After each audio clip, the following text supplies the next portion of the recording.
Hello， 大家好，我是米拉爸。哇，真的好险！上次那天拍完照后之后，到现在每天都在下雨耶。这个周末也是都一直在下雨。我就想说，因为蛮多人好奇说我的那个仙女系是怎么修出来的，那就趁这个机会，我就简单分享一下我的修图思路跟方法。不过不是从零开始的手把手教学，但是我会用到什么工具，我都会跟你们说。所以你有兴趣的话，其实你稍微搜寻一下，就可以找到更详细的教学了。我后面会放机器直出的照片，跟我修过的照片，你就可以比较看看，看你觉得需不需要学后置，还有后置到底能帮你的照片加多少分。那我们就话不多说 ，Go！ 好，那我们首先来看。你的机器啊，它在拍完之后，它应该会直接帮你生成一个它已经叠合好的照片，像这2张，因为我这个仙女座我拍了2个时段，然后所以它就帮我叠了这2张图，它大概长这样子。拍星空照片有一个知识是大家需要知道的，在拍同一个目标时，不同时间的照片都是可以叠合来增加细节跟降低杂讯的，所以我后来有再把这些时间的照片叠成这一张。大概曝光100分钟的资讯。这边顺便提一下，不知道是什么问题，机身叠的只看得到单张的指针曝光时间，不像我自己叠的可以看到总曝光时间。一样是用这个免费的 Zero 来教学。然后我们先看哦，这边有几个前置作业，你如果第一次下载这个 Zero 的话，你要在这个设定这边，在这个杂项这边呢，有几样软体是它可以使用外部的软体去增强它的功能。那我们可以先下载几个软体，是我觉得非常棒，你是非常必要先下载的。好，第一个是这个 Grasper， 应该是这样念吧？这边官网在这边，大家可以直接去下载，按照你的作业系统去下载。那等一下会用到这个 Grasper 跟这个 Cosmic Clarity， 应该是这样念吧？然后这边它的下载页面在这边点开来就会是这个 Google 云端，你自己再照你的作业系统下载。还有一个软体也是我会用到的，就是詹姆斯摄影它提供的它这个去星软体，它自己做了一个会员去星的软体，那大家自己也可以再看需求去下载。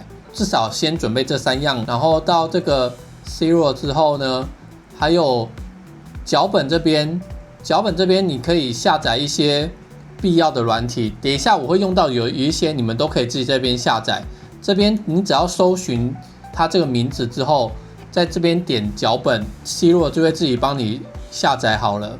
有一些是要用到外接的软体的时候，它就会跟你说你要指向它那个外接软体在哪里，然后你再跟他说你那个软体的路径在哪里，它就可以帮你执行了。那这边就是我有下载的一些，大概就参考一下，等一下看我脚本的地方会比较清楚。好。那一般你档案放进来之后，会看到像这样子的图案。那我们这个档案呢，它就跟弱档一样，这个宇宙很黑嘛，你可以看到它其实是有一些亮点的话，这些亮点就是比较亮的星星。那其他大部分的资讯其实都是处于在比较暗的地方。那比较暗的地方，它在色阶分布就是在比较左边、比较靠暗的地方。所以这个时候，我们通常会先打开这个自动拉伸。那你可以看到它这个颜色可能会特别红啊，或是特别的绿啊，或者什么的，会有不同的颜色。那是因为它这边它把3个通道都把它拉伸了，所以可能会有不同，可能会有这种色偏的情况。你可以点掉，或是不管它，看它如果整个拉伸，因为这些都是参考用。那因为目前这个红红的比较影响我们的判断，我是先把它关掉。然后 S30 Pro 啊，它的感测器是直的，所以它这个图片拍出来就是直的。那因为我觉得横的话会比较方便大家观看，所以我们这边可以稍微先旋转一下。然后第一个步骤，我们通常都是你可以看到它这旁边都会有一些这边。那因为我们这个叠了很多张图嘛，可以看到边缘就会有一些张数比较少的部分，它这边杂讯就很高。上面就是机器叠过图，它的杂讯就会比较少，所以我们第一步通常都是裁切。那你就按右键画出你要裁切的范围，通常就是不要把主体裁掉太多，都是可以接受的。那先大概这样好了，按右键选择裁切。好，它现在就大致上就是这样子。那像刚刚我们可以看到，它如果直接拉伸的话，它有很严重的色偏，所以下一步的话，我们必须要做颜色的校正。这边我们可以先用工具的天体测量、图像解析，这个是让软体知道说你现在到底在拍什么目标，这样它才知道说这个目标跟它的资料库对比的话，它的颜色应该是怎么样。所以我们先做这个图像解析。那因为我们这是智能摄像机，它这个档案就会有它拍摄目标的资讯的，所以通常的话，你就可以直接，它这边都会自己帮你填好，你就直接按好，它就会这边就会帮你解析了。它连接它的服务器之后，解析完还会帮你，它还会照你的需求看要不要跟资料库的对比之后把图像翻转之类的。那我们现在图像解析完之后，它就知道我们现在拍摄的目标是什么了。在我们在图像处理。这个时候色彩校准的分光光度色彩校准 SPCC 它才可以打开来。那我们这边感测器，因为我们 S30 Pro 它是 INX585，你就照你的选项。那我们这个没有做滤镜，就选没有。那如果双载滤镜的话，就选这个或是光害滤镜。好，通常就按好就可以了。那我们等待一下，因为它会去跟资料库搜寻比对。好，比对完之后，它就会给你一张表格，跟你说这个每个星点它跟这个最佳的这个有差多少。校色这一步就算是给你一个后续后置比较好的起点，不会因为色偏到无从下手。好，我们校色完之后，下一步就是要做梯度校正。简单来说，就是因为我们有时候是在光害高的地方拍摄，那你的背景的话，可能就会由亮到暗。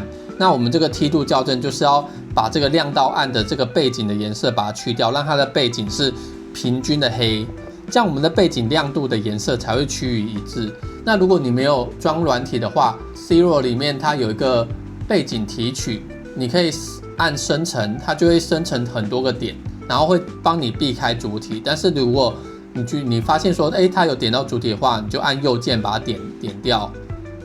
这边可能会有一些星云的细节、尘埃细节之类的，我们就把它点掉，大概差不多。可以先按一下计算背景。好，你可以看到这个前后的差距，仙女系它中间的就更明显了，背景也按下去了，这就是其中一个背景梯度校正的方式。那你如果觉得说刚刚那个很繁琐的话，你如果有装刚那个 Grasper 的话，你在脚本这边你就可以选择它。Grasper 的这个 AI， 它这边 Background Extraction 就是背景提取，然后正常装完之后，它这个是 AI Model 的型号，大概 0.5 都维持原样就好了。基本上你打开来之后，你直接点这个 Apply 就好了，它就会帮你做背景的提取。好，那背景提取做完之后，我们看得到它这个杂讯就是很严重嘛，毕竟我们感光元件并不大，我们拍摄的时间也不够久。但其实就算是大型的相机，它的杂讯也都还是必须要去除的，所以杂讯去除这一步还蛮重要的。那这个时候就可以用到我们刚安装的，其实你刚刚如果有装 Grasper 的话，它这边也有一个降噪，然后你可以调到，因为杂讯比较高，你可以直接调到1，再按确定，或是你再视情况调整。其实它的效果比较好，我之前也都是用这个来降噪，但是因为Mac 它的 GPU 它不支援，所以它现在都只能用 CPU 去算。那它这张照片的话，它降噪完可能要个15分钟，可能要哦。那因为这个杂讯很高，我就直接调到1。好，等待。我刚刚突然发现变得好快哦，它好像因为之前都没有支援 Apple 的 GPU， 现在好像支援了耶，可能是。这边之前我有执行这个 Core 里面这个 GPU Manager， 然后我可能是有安装了什么资料库吧，所以它现在就支援了，给不知道的人也分享一下。这边你就直接安装它推荐的，这边都把它安装下来，它可能支援度会比较好。这个因为这个有点高深，我不太确定，我知道怎么用，但是里面细节我就不深究了。好，总之现在 Grasper的这个降噪也可以用的话，我就会更愿意去用它了。可以看得到这个前后的差距，有没有？我觉得它的效果是真的非常好。啊。那它跟一般摄影用的降噪真的是完全不一样，你千万不能用摄影的降噪软体去处理这种星云或是星星的照片，因为一般的降噪软体它根本分不出来什么是星星，什么是杂讯，那它就很容易会把星星当成是杂讯给它去掉了。所以大家这种照片一定要用这种特定的处理软体去处理。那我们这降噪完之后，下一步就是你可以选择缩星或是拉伸。那这边我先选择缩星的动作。其实它每一个动作前后顺序略有不同，会有不同的效果，但是哪一个比较好，其实众说纷纭，也不太确定。你可能就是要多多尝试。那缩星的话，我会使用这个 Cosmic Clarity 的 Sharpen， 因为它真的我觉得效果非常的好。那我们就维持预设就好了，执行给大家看。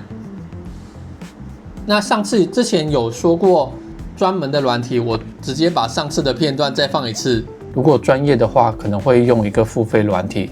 这个付费软体，这个好像我记得是80还是120美金吧，但效果比这个好，没错，但是真的就只有好这么多，所以这个真的是必装超神的。好，缩星完成了。那我们这个缩星的动作啊，它主要就是让那个星点缩小。那星点缩小的话，就可以让照片的质感上升。因为照片星星你如果过曝的话，它可能就会太大颗，或是你的镜头瑕疵都会让这个星点变大，那照片看起来就不是很精致的样子。所以我们必须要做缩星这个动作。但是这个锐化啊，你可以注意看这个星点旁边现在开始出现深色了。这个锐化其实主要就是让物体的边缘反差变强烈。但是我现在看起来这个星点旁边就有点黑黑的，我觉得这个就好像有点过了。那我们就重新再做一下，尺度的拿捏也是很重要的，大家可能就是斟酌一下。再等一下，好，我们可以看到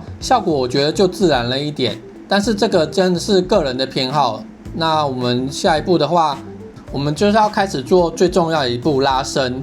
拉伸的话，就是要让这张照片，因为你可以看到我们现在是自动拉伸的状态，代表说这个只是给我们预览用的，实际上的照片目前还是长得这样子黑黑的一片。那我们现在就是要把这个黑黑的状态把它恢复成视觉上看起来比较清楚的程度。这一步也是一般人觉得最困难的，因为内建的几个拉伸，它其实学习曲线还蛮陡峭的，你可能会搞不太清楚说，这个到底要怎么调它才会好看。像是这个其他的拉伸方式啊，曲线变换、直方图、双曲线，这个它其实真的都是我觉得不是很直观，可以看得到这个结果。那我推荐的方式就是你有装脚本，再给大家看一下脚本这边，你去装一个这个 Veralux 的 Hypermetric Stretch， 太难念了。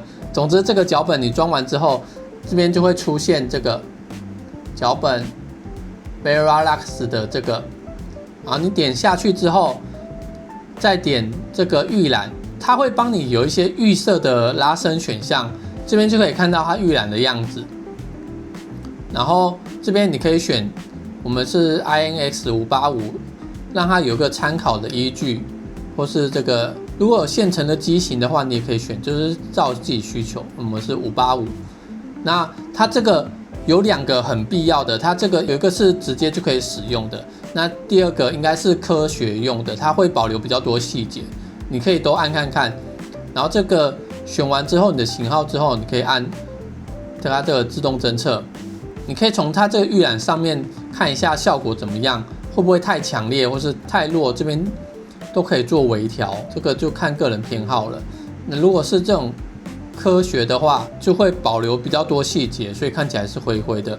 那如果一般人的话，我觉得就是用这个 Ready to Use 的这个就可以了。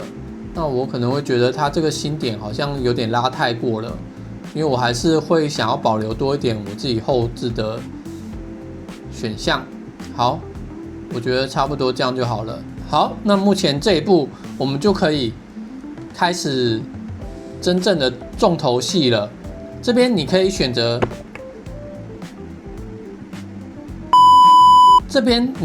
在 Zero 里面继续处理调色啊那些，但是因为我个人习惯用 Photoshop， 我在这边就会存成一个 TIFF 档，因为我这个已经用很多次，我们就以今天的日期来做。Photoshop 里面很多工具它其实都只能处理16位元，所以我们就选16位元，不要选32位元了。那很多人会选择在这个阶段先处理去腥的动作。去腥的话，你就是在刚刚这个 StarNet 里面，刚刚这个脚本里面，你装完这个 StarNet 跟杂项里面这个 StarNet， 你指向它这个安装的资料夹，就可以执行它这个里面去腥的这个动作。好 ，StarNet 它处理完就会给你2张照片，一张是这个去腥的，一张是新点的照片，方便你后续利用，大家就知道就好。因为我现在并不是采用这个方式，那我个人会选择在 Photoshop 里面去腥。那我们这个时候就打开 Photoshop， 把刚刚的档案丢进去。然后大家不好意思，因为我实在不太擅长录这个，所以可能赘字比较多啊。但是我后置会尽量剪掉，但是应该多少还是会有收获啦。那我们这边就是也是用那个詹姆士的这个慧眼去腥，因为它可以直接在 Photoshop 里面去腥，所以我觉得蛮方便的。那去完腥之后，它也是会给你这个2个图层，一个是新点，然后一个是去完腥的这个图层。那去完腥的这个图层，我会先复制一份，那再来我就会进 Camera Raw 里面去处理。因为 Camera Raw 里面，我觉得可能习惯修弱档吧，所以我觉得它这边有一些界面还蛮直观的。你可以先调效果里面的这个去朦胧，因为它可以增加清晰度，也增加对比，但是记得不要调太多，因为它也会影响到颜色，所以我通常只会调一点点。那因为看其他人的仙女座星系，它主要的颜色特征就是它的中间是比较暖色调的，然后旁边是有蓝色偏紫色的这种感觉，所以这边就可以稍微调整色温，让它整个照片比较偏蓝色系一点。再来的话，我会用那遮色片，因为它可以比较精准的控制你要修图的这个范围。因为刚好仙女座星系它又刚好是椭圆形，所以非常适合这个放射状的渐层。复制完之后，你还可以再另外复制一份外圈的，留着备用。那我们也是先加强一下这个色温的部分，一样就是我们偏冷色系跟偏紫色一点。但是我觉得是因为图的品质还没有到非常好，所以它并没有还原它原本这个星系的颜色，所以看起来好像一修整个图的颜色都会变。所以我会用一点稍微偷巧的一点小 paper 吧。总之，我们先把外面这圈蓝色的主调给定掉，再把中间在外设一个排除的遮色片，把中间暖色调的地方排除掉。那这样它大概看起来就会是中间暖外面冷的这种双色调的感觉。那我们刚刚另外做外面的选区的遮色片，可以把外面的选区你的黑色稍微降低一点，但是注意哦，你不要把背景修到完全是黑色的，因为天空其实也不是完全的纯黑。你如果修对比太强，把它调成纯黑的话，反而会很不自然。那我们先按确定看一下整个状态，稍微看一下状态之后，定一下我们等一下还要调整的目标，我们就再进 Camera Raw 里面，一样我们先把我们的选区做出来，椭圆形的很好做。这次我打算加强它的细节的部分。因为它仙女座星系它有一个特征，就是它这边亮暗，它有一圈一圈的特征。那我们可以选择效果里面的纹理跟清晰度，它2个都是增加这种微对比，应该就可以这么说。它比较强调的是细节中的对比，那把细节的对比拉大，而不是整张图的对比都给它拉大。那这边也是看情况调整，它就可以让仙女座星系中间的云气。我不确定它叫这个有没有什么专有名词，把它的对比拉强，你就会看起来好像它的层次就会更分明。那我们再稍微拉远看一下，好像大概有3分样了。但是这个时候我发现我比较习惯把仙女座星系把它调到这个位置，因为看起来好像底盘比较稳的感觉，所以我会把它调成这个角度。可以反复把新点加上去，看一看效果跟那个感觉，再评估一下什么是要调整的。这时候不只是看说你的修图是往哪边调整，你也可以看一下你的图到底会是缺少了哪里。像其实我还是觉得这张图曝光时间不太够，所以它的细节有点是我硬拉出来的感觉。那我们之后拍照的时候就知道必须要再多增加曝光时间，让它这个图的品质更好。好，那我们现在重新再拉一个放射状渐层。那这个时候我主要想要把它饱和度拉高，因为上次有人建议我说他觉得如果他修图会把饱和度再拉高一点。那我们这次示范，我就把饱和度再拉高一点，让这个照片看起来比较吸引人啦。也可以调整张图的细节饱和度跟饱和度。那我们在整张图可以看一下，我还是觉得这张图可能是因为刚刚降噪的时候拉得比较强，所以它几乎把杂讯全部都去掉了。其实我也会觉得说，适度的保留一点杂讯可以增加照片的真实感。那这边是示范，我就先这样子。如果我自己，我会把降噪的程度可能再拉低一点。在整个看起来，我会觉得说背景跟主体的饱和度，它的差距太远了，好像仙女座星系跟背景是不同的东西。那我现在想要把背景跟主体它的差距拉近一点，不会让人家觉得说，主体跟背景好像你是贴上去的。所以我把饱和度，我把背景的色温也再降一点，让它两个色温不要差太远，这样看起来会比较自然。总之，我觉得修图就是一个审美的体现。大家看一下这个差别有没有？虽然背景是深色的时候，对比比较强烈，好像比较吸引人，但是反而我会觉得有点不自然，所以我还是会稍微抓一下背景跟主体的平衡。有些人喜欢对比很强烈的，有些人喜欢自然的，那真的就是看你审美的体现，所以才会同样一个东西，每个人修出来观感都是不一样的。那我下面说明栏也会放上这张图我原始的档案，有兴趣的你也可以下载自己回家修看看。然后再来是星点的部分，这个星点我们已经做完缩星了，但是有些人可能还是喜欢星点强烈一点，或是星点不要这么强烈，来突出你主要拍摄的仙女座星系。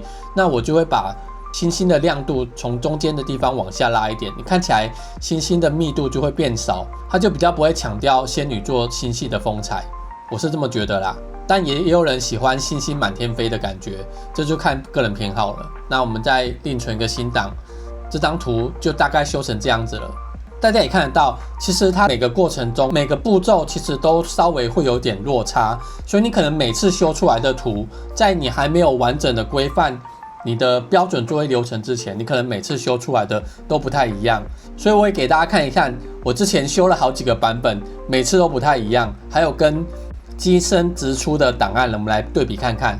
那现在这张就是我刚刚最后修的，那我们从机身直出的图开始看一下。机身直出的图就是这样子，其实我觉得已经非常不错了。这是我后来修的，这是上一次影片里面修的，这张是最后修的。那大家可以看一下，觉得哪一张最吸引人？其实目前看起来的确是饱和度最高的这一张，一眼望去最吸引人。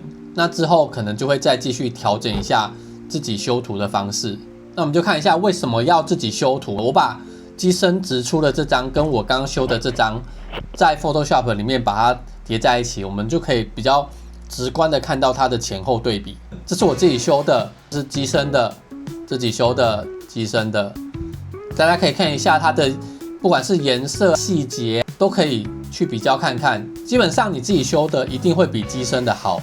但是基本上修图就是这样，一分耕耘一分收获。其实它背后还是有非常多必须要自己先努力做功课的地方。但是你如果想要图片有自己想要的效果，你势必还是要学一下修图。那看到这边，我就突然觉得说，我的核心的这个区域，它好像有点太黄了，并不是纯正的暖色调，所以我就把它修的再橘暖一点，不要让它太偏黄。这边也是一样，稍微有点偷吃步。我拿刚刚它的原始档案，把它中间的核心的部分，因为我觉得它中间好像又稍微有点过曝，所以我把刚刚我们在 Zero 里面直接导出的这张档案，再导进 Photoshop 里面。那我只要它的核心中心点的地方，这样就可以确保说我这个中心点它不是因为我修的地方过曝。总之，图片修图就是这样子。你在 Photoshop 里面，你可以很轻易的建立你想要的选区，所以你就可以有点这边我想要这个地方，我就选这个地方。那我们这边要怎么调整，你都可以很精细化的去针对你想要的选区做调整。那这边其实我已经不是做得非常精细了，因为如果再精细，我甚至可以针对每个星云做不同的蒙版，或是每个颜色做不同的蒙版。那我觉得这个已经是非常快速的方式了。用我这个方法，大概平均5到10分钟之内，你就可以大概修到这个程度了。好，现在这个就是最后的成品了，大家觉得怎么样呢？以上就是台风天的这个不能外出小分享，不算教学，小分享。那大家还有对什么某一个区块或是某一个步骤不太确定，你也可以底下留言问我，我再视情况看是要回答，看是直接回复或是拍影片。那我们就下支影片见喽，拜拜。